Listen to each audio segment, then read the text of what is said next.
Hello, good morning all. Good morning guys. Roads.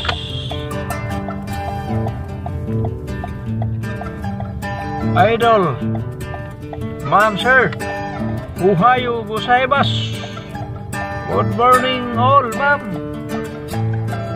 Dito na tayo sa Ateneo di Manila. Inside campus na tayo.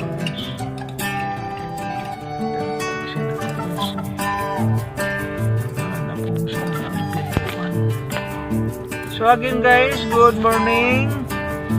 Andito na naman ang inyong kaibigan, kakampi, kalods, kabarkada, ka-friends, kapamilya.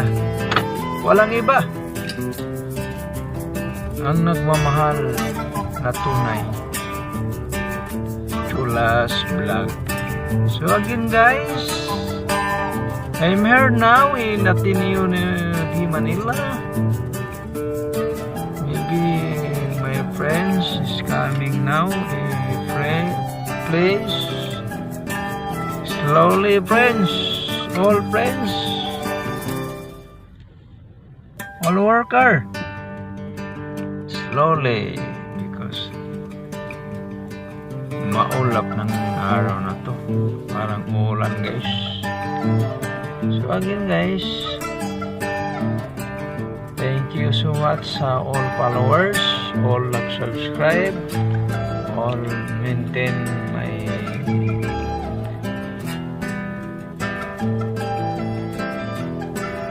watching my videos, my page.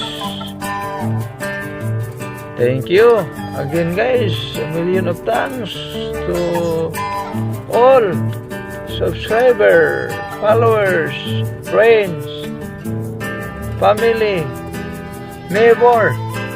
Ayan guys ha. Ayan guys. Good morning. Again and again. Every day work and maintain the kondisyon sa ating katawan. Kailangan para mag-work tayo guys. So, alagaan ang ating katawan, kaya yan ang nagbubuhay sa atin. Kung abusuhin natin yung katawan, dead on arrive na lang, asahan natin. So again guys, mahalin, alagaan at pagdasal ng ating katawan. Nag-iisang katawan binigay ni God. So guys, thank you so much guys. Itong vlog natin guys, mga kapaligiran, kita natin yung kagandahan ng lugar, yung kahoy na kung saan tayo lumaki sa probinsya ay nawala, pero pagdating sa Manila ay mayroon nandito pala. Sulain yung Manila na daw guys. Isipin natin, building, bahay malalaki, factory, wala nang mga kahoy, no? Pero ay salute Ateneo di Manila. You preserve yung mga kalikasan by guys.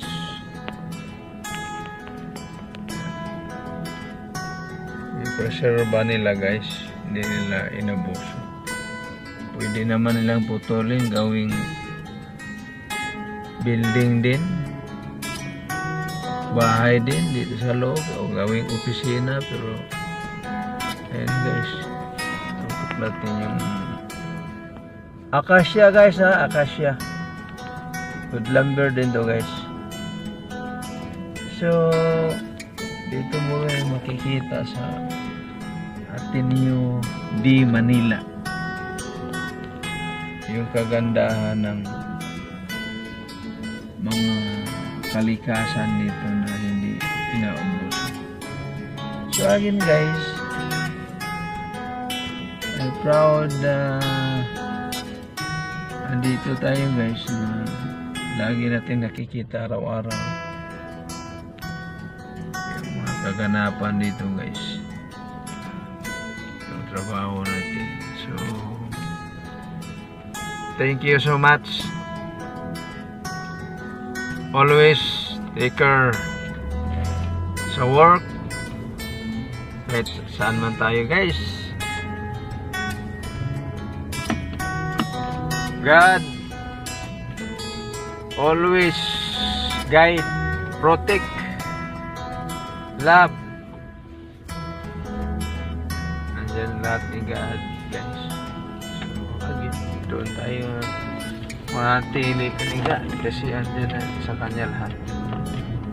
Itong nakikita at natatamasa natin ngayon, ito ay isang hiram lang guys na kusang aalis, kusang lilisan to guys pagdating ng araw. So again, love your enemy, love your neighbor guys, kaya yan ang kailangan natin. Yan guys ha, patunay dito guys na parang gubat. Oh, kabilaan yan guys, kabilaan parang gubat. Yan. May school yan, may building yan doon sa looban, pero kung makita mo dito sa kalsada parang gubat dahil sa magandang mga adhikain na pinagpatupad ng ating Ateneo de Manila guys. Yan o, sus, Maria Jose.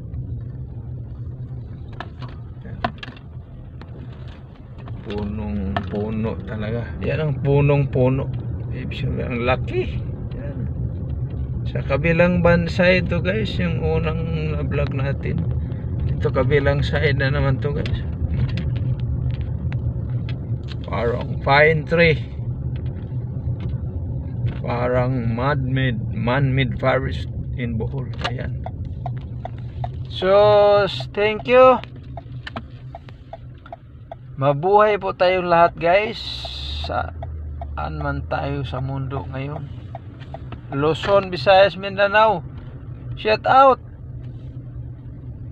Mananatiling matatag sa pagtitiwala at pagmahal na sa ating Panginoon at sa ating pamilya at sa mga friends. Shout out Tito Rasunabi, Boy Etunahan, mga big time to, Junior Tusoy, and then ang walang iba, ang classmate kong Captain Barbel. Sus, mayaman na mayaman. George Baguio Katamura Mendez, kompleto na nagawa, kompleto niyan ha. Mayroon tong pigiri sa Anibungan Sierra Bulyones Bowl guys. Ito, sinabi niya sa akin kung sinong gustong bumili ng baboy, manok na native, pumunta lang kayo sa Anibungan Sierra Bulyones Bohol guys. Andun yung mga may poultry siya, may piggery siya. Ayun ang na-achieve niya sa young goal guys. So George, classmate Agaw Mendez, thank you sa yung goal na natupad dahil sa Panginoon at dahil sa iyo na nagpursige ka. I salute you, George Baguio. So thank you so much guys ha. God bless and good morning again. Mag-ingat tayong lahat. I love you all. Mabuhay.